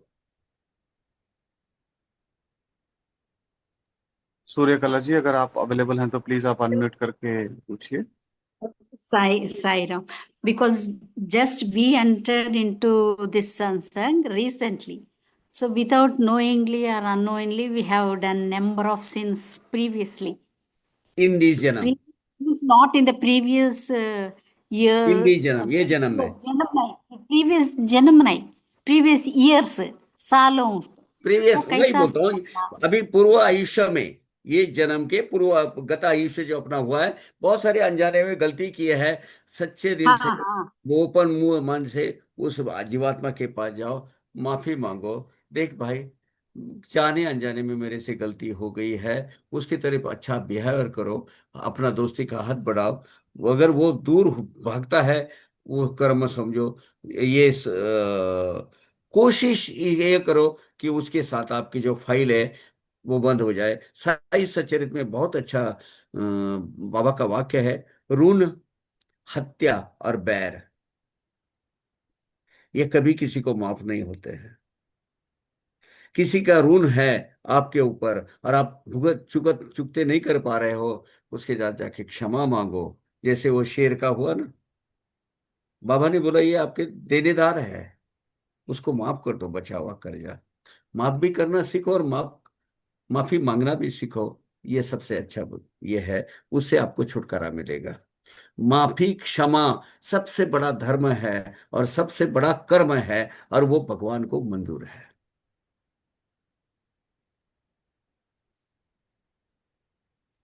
ओके Thank काका। you. Thank you. क्या करे काका, रिकी, सब अपने ही रिश्ते हैं और सोचते ये भी है कि हमारा कर्म खराब हो जाएगा। वो उकसाएंगे ना, वो उकसाएंगे आपको गलत करने में, जाते जाते आपको लात मारेंगे तो ताकि आप रिएक्ट हो जाए। I know it is not so easy. आपके इर्द गिर्द में ऐसे बहुत सारे कैरेक्टर मिलेंगे बेटा, रिकी, लेकिन कोशिश ये करो, कम से कम रिएक्ट हो जाओ, कम से कम उससे संपर्क बनो, कम से कम उसके सानिध्य में आ जाओ, उसका सहवास छोड़ दो। ठीक है, और दूसरा कौन है? एक क्वेश्चन है भावना जी का, भावना बंसल जी का, वही ले हम्म। रहे हैं अभी। ओम साई राम। मेरा क्वेश्चन ये है, अगर साईं जी हमें कुछ देते हैं हम्म। हमारी प्रे करने पर, हम्म। बाद में हमें क्यों डाउट होता है जो साईं जी ने दिया है उससे हमें दुख क्यों होता है? क्योंकि आप क्यों दिया है आपको, इसका मकसद, इसका उद्देश्य समझने में असफल रही हो। Why Sai has bestowed this much his blessings on me, इसका सही अर्थ समझने में आप नाकामयाब रही हो, असफल रही हो, इसलिए वो दुख आपको देके आ जाता है। Find out the reason why Sai has given it to you, why he has given this much to you, and why that particular thing is given to you. उसका एनालिसिस करके उस रास्ते पे सीखना। तो चलो, मेरे ब्यूटीफुल साथ आंसर। एक हुआ था। ब्यूटीफुल। हाँ, तो ठीक है, कभी मेरा वो अनुभव बताएगा आपको, बाद में बोलेंगे, अभी 10 बज गए हैं। तो देखिए, लेकिन find out the reason why guy Sai has given this to you. बाद में दुख क्यों आता है? दुख इसलिए आता है कि उसका सही उपयोग नहीं हुआ है जो बाबा एक्सपेक्ट कर रहे थे, इसीलिए दुख आता है। Okay, Bhavna ji, are you satisfied with this, or you want to further explanation on this? 50% I'm satisfied with the answer, पता नहीं आवाज नहीं ऐसा आ रही क्यों है आपकी, लगता है। बिल्कुल आपकी आवाज नहीं आ रही है। हेलो। जरा चंद्र भैया, इनकी आवाज मेरे इस तक पहुंचाओ। जी, I think she is saying कि मैं सेटिस्फाइड हूँ आपके आंसर से, but she want to say something more. Please please Bhavna बोलो जी बोलो, बोलिए आप। बोलिए। साईं जी, बट हमें ना कई बार ऐसे मतलब फील होता है कि है कि बाबा जी ने हमें जो दिया है, मतलब हमारी बहुत प्रे करने पर हमें वो चीज मिली है। बट पता नहीं ऐसा मन में क्यों बार बार ये चीज, मतलब उससे ना थोड़े टाइम के बाद ही मतलब इतनी मन को दुख पहुंचता है कि शायद वो डिसीजन जो मांगा था भगवान से, पता नहीं वो सही नहीं था मेरे लिए, और मैंने शायद गलती से वो चीज मांग ली उनसे। अरे आप प्रगत अवस्था में हो, जो हाँ जी। मांग रही थी वो आपके लिए फिजूल है, फिर भी आपका दिल रखने के लिए बाबा ने दिया है, लेकिन आपको गलती का एहसास हो गया, यार मैंने गलत मांग लिया। अभी बाबा मैं मांगूंगी नहीं, जो आपको मेरे लिए अच्छा है वो देते रहना। अरे it is advance stage of what. वही तो बाबा बोलते हैं, अरे मेरे पास मेरा खजाने खेतों खेतों में भरे पड़े, लेकिन कोई मायका लाल जो मुझे लेके जाना चाहिए, मुझे लूटना चाहिए, वो लूटता ही नहीं है। कुछ भी अनब शब कुछ भी गलत मांग लेते हैं मेरे से, और वो मांग लेते हैं वो उनके कुछ काम का नहीं। तो अभी वो अगर आपको रियलाइजेशन हुआ है तो बहुत अच्छी बात है भाई। एक्चुअली ना उससे मतलब कुछ टाइम पहले मेरे मतलब पापा की हेल्थ पर बहुत ज्यादा इशू हुआ है, और तब मुझे मुझे उस चीज का मतलब बहुत फील हुआ कि शायद उस टाइम पर वो चीज अगर मैं ना मांगती तो आज मेरे पापा की ये कंडीशन ना होती। नहीं, गलत है। उस जीवात्मा की अपनी गति है, आपकी अपनी गति है। आपने जिस हिस्से से क्या मांगा क्या नहीं मांगा, आपने अगर गलत मांगा हो और बाबा के पैरामीटर्स में वो बैठता है तो नहीं देते। नहीं, कोई भी शक्ति, कोई परमेश्वरी शक्ति, सदगुरु शक्ति गलत कुछ भी देती नहीं है। एक्चुअली बुरा की मेरा ना पूरा वहां करने पर के लिए कुछ टूट, भी उकसाती नहीं है। जो आपको दिया उसका गलत डायरेक्शन में उपयोग हुआ है, इसीलिए ये दुख आपको मिला है। मेरा बाबा पर अटूट विश्वास है, इतना ज्यादा है कि मतलब मुझे उनके ऊपर और कुछ भी नहीं है। मुझे ये नहीं लगता है है कि अगर तो वो है, किसके लिए दिया था वो ढूंढो। शायद वो गलत जगह इस्तेमाल हुआ है। जो भी आपने मांगा था वो आपको मिला, उसका सही तरीके से इस्तेमाल नहीं हुआ है। उसका ऑपरेट सही जगह नहीं हुआ है, इसकी वजह से आप ये भुगत रही हो। Second, next question please. मुझे एक और पूछनी है। मतलब आज मेरा यहाँ पर मतलब आपका मैंने नहीं, क्या सेकंड होता है ये सत्संग में एक जी। स्टडी केस करके अपन लेते हैं। अभी आपको जो जवाब था उसका जवाब दिया, अ, अगर आपको कनेक्ट है तो चंद्र भैया से मेरा फोन लीजिए, अपन पर्सनल बातें जो है वो कर देते हैं। जी भावना जी, मैं माफी चाहता हूँ, एक्चुअली आज थोड़ा सा टाइम ज्यादा हो चुका है। आप नेक्स्ट टाइम या फिर आप काका से पर्सनली कनेक्ट करके भी आप क्वेश्चन कर सकते हैं। काका अभी क्वेश्चन कुछ नहीं है, बट आरवी साईं जी बोल बोलिए। रहे हैं अगर नहीं आपके नहीं, पास समय है तो मेरा आपने सवाल है। आपने आज के सत्संग से क्या प्राप्ति हुई वो बता सकते हो? जी बिल्कुल। हम्म, बिल्कुल। बोलिए। आरवी जी, आप आज के सत्संग से रिलेटेड कुछ पूछना चाहते हैं या कुछ अलग प्रश्न है आपका? ओम साई राम काका जी। ओम साई राम जी। हाँ जी, आपकी तबीयत कैसी है काका जी? सबसे पहले तो ये पूछना चाहूंगा। थोड़ा सा सुस्त लग रहा हो क्या? नहीं, बिल्कुल ठीक लग रहे हो। तो फिर बिल्कुल अच्छी पूरी बात। एनर्जी है काका जी। My God. अच्छा। काका जी, आपने एक सत्संग में आज एक बात आपने कही कि क्रिया दीक्षा। हम्म। तो काका जी, मैं आपसे ये पूछना चाह रहा हूँ कि भक्ति मार्ग में हमें कब क्रिया दीक्षा का उपयोग करना चाहिए, या सिर्फ हमारे लिए भक्ति मार्ग में बाबा जी का नाम ही ठीक है? और फिर अगर क्रिया दीक्षा जैसे आपने बात की है बाबा तो अब बाबा जब चाहेंगे आपको उस लायक और उसमें योग्य बनाएंगे कि आप क्रिया योग की दीक्षा लेने में आप दीक्षा सक्षम जी। हो गए हो। वो खुद ब खुद ऐसे माहौल तैयार करेंगे कि आप उस तक पहुंचेंगे। वो एक भक्ति मार्ग की एक स्टेप माइलस्टोन है। हम वहां पहुंचेंगे नहीं पहुंचे तो पहले तो ये काम कीजिए, साईं बाबा पर अपना जीवन पहले उनके हाथ में सौंप दो। बाबा मेरा जो करना है वो आप करो। जी। जब आपको आपके दिल में, मेरे जिंदगी में अभी तक आया नहीं है क्रिया योग, लेकिन ये मालूम है किसी न किसी जन्म में जब मेरी आत्मा उतनी प्रगत हो जाएगी कि मैं वो लेने के काबिल हूं तो मैं क्रिया योग की दीक्षा लूंगा। आपको आपके नॉलेज के लिए बता दूं, भगवान साईनाथ ने भी क्रिया योग की दीक्षा ली थी लाहिरी महाराज से, जो अच्छा काका जी, जैसे थोड़ा कहते सा हैं बताएं प्लीज इसके बारे में। हाँ जी, कैसे काका जी? ये नहीं कहीं पड़ी, प्लीज थोड़ा सा योग बताएं अगर मार्ग में टाइम है तो एक आपके पास। योग मार्ग की बहुत एक प्रगत अवस्था है क्रिया योग। जी। उसमें आपको बहुत सारी अपनी कुंडलिनी शक्ति, अपने अंदर की शक्ति जागृत कर कर बहुत सारी उपलब्धियां उसमें प्राप्त होती है, जो भगवान के नजदीक जाने के लिए, भगवान को जान लेने में बहुत बहुत महत्वपूर्ण साबित होती है। योग मार्ग की ये प्रक्रिया है, योग मार्ग में है। और योग मार्ग जब संसार मार्ग से छुटोगे, अभी तो भक्ति मार्ग की सोचो। जब जब वो क्रिया आएगी, जब वो अवस्था प्रकट हो जाएगी, भगवान खुद ब खुद आपके पास आएंगे। सदगुरु खुद ब खुद आपके पास आएंगे और आपको क्रिया योग देने के लिए वो सक्षम बनाएंगे आपको। ठीक ठीक है काका जी, बहुत बहुत शुक्रिया काका जी। साई सुजय, मट्टी का घड़ा जब टूट जाता है तो उसका स्वरूप खत्म हो जाता है। ऐसे ही हमारा जीवन, मरने के बाद हमें एक बॉडी करके लोग पुकारेंगे और जल्दी ही हम अपने से दूर कर देंगे। ये आज सीखा काका, आज के सत्संग से। ठीक क्यों कहा? थैंक यू काका। अरे बहुत यही है, यही है।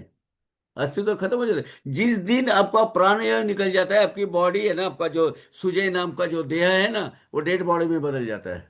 उसका नाम भी निकाल देते पहले आपका।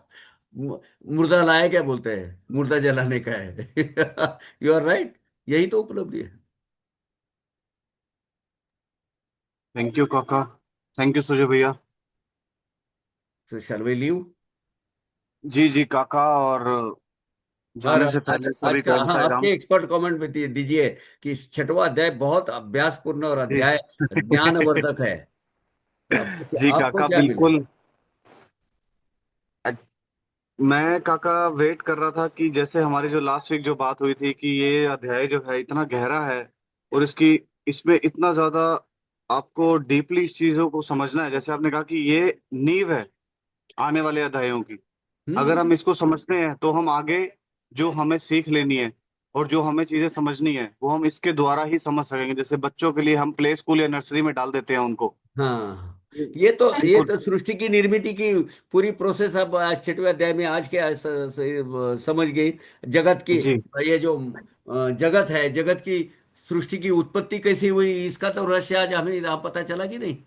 जी बिल्कुल यही बिल्कुल तो बिल्कुल बेसिक है। काका। जी उसके आगे अपने प्रगति करनी है हमें। और अब साई सच्चर की रचना ही ऐसी है कि I guarantee you, at the end of the 53rd अध्याय और at of the satsang, you will be totally transformed as a new personality, and totally transform personality. जी काका, निकल जाएगा सब आपका। बहुत बहुत शुक्रिया काका अपना इतना कीमती समय देने के लिए और थैंक यू। हमारे क्वेश्चन लेने के लिए। Om thank Sai you. Ram. Om Sai Ram. Om Sai, Om Om Sai Sai Ram Ram. Everyone. Om Sai Ram. भाई see you see. Thank Sujay you ji की एवरीवन, प्रार्थना थैंक यू कीजिए काका, सुजय थैंक जी यू के लिए। सुजय और ओम जी। साई राम काका जी, थैंक यू। जी काका, ओम ओम साई राम थैंक काका जी, यू। बहुत ओम बहुत साई राम शुक्रिया। चंद्र ओम भैया, साई ओम राम। साई राम सुजय भैया, नमस्ते। ओम साई साई राम। राम। ओम साई। बाय। धन्यवाद काका जी, बहुत बहुत शुक्रिया।